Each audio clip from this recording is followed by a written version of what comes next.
ৰাতিপুৱা ওপৰত যিমান ভৰাইছে আৰু মেক্সিমাম গাড়ী চব গাড়ীতে এইটো সঁচা কথাই হয় ছাৰ সেইকাৰণে এইটো ডিচি অফিচত আমি কমপ্লেইন কৰিম ছাৰ এইটো কৰিবই লাগিব আজি আমাৰ গাড়ী পাইছে আৰু নেক্সট টাইম এনেকুৱা হ'লেতো কেনেকুৱা হ'ব ছাৰ সদায়তো মনে মনে এতিয়া নতুন নতুন 10 লাখ 15 লাখ কিনা গাড়ীটো কি হ'ব এতিয়া কওকচোন দাদা আপুনি ৰেছপনচিবল ল'ব পাৰিব এতিয়া আৰু ল'লেও কি হ'ব আজি এইবিলাক হৈছে কালি পৰহি আৰু বেলেগ আৰু এনেকুৱা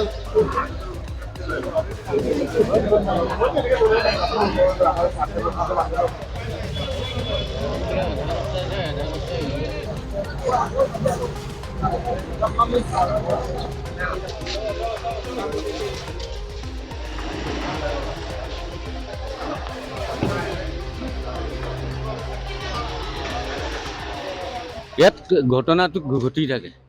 কিছুমান সময়তো পানী কিছুমানে কেৰাচিনত মিলাই পেলাই সিহঁতে মানে এনেকুৱা ব্যৱসায়টো চলাই আছে মানুহক এনেকুৱা ঠগন দি আছে সিহঁতে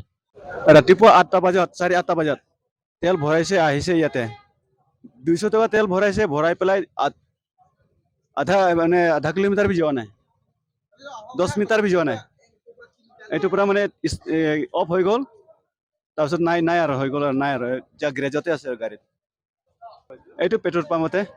নাই এনেকৈ ভেজালটো থাকিব নালাগে কাৰণ কি চবেইতো আমি অটো ড্ৰাইভাৰ মানুহ হয় চবেই কষ্ট কৰিয়ে থাকোঁ আকৌ ইয়াত পইচাওতো দি আছোঁ না আমি যিমান লাগে ইমান দি আছোঁ আকৌ ইয়াত পানী মিলোৱাটো দৰকাৰ নাই না কিমান গাড়ী 28-30টা মান আছে আৰু কমপ্লেইনটো আহি থাকিব এতিয়া কেলে ৰাতিপুৱাৰ পৰা এতিয়ালৈকে কিমান 150-100 মানটো হৈ গ'ল চাগে ভৰুৱা মানুহকেইটা এতিয়া চবে লাহে লাহে গম পাই আছে আৰু মানুহকেইটা আহি আছে ইয়াত বটল লৈ নি পেলাই আহি আছে চবে দেখাই আছে এইকাৰণে আমি বাৰে বাৰে আমি এপিল কৰি আছো যে কাৰ্বি আংলং অটোনমাছ কাউন্সিল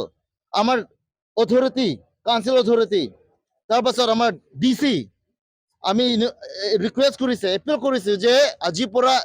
এই কাৰ্বি চাৰ্ভিছ ষ্টেচনটো চিজ হ'ব লাগে কমপ্লেইণ্ট আহিছিল সেইবাবে আমাৰ আহিবলগীয়া হ'ল কি কমপ্লেইন over the phone মোৰ চিনিয়ৰ্ছে জনাইছিল after that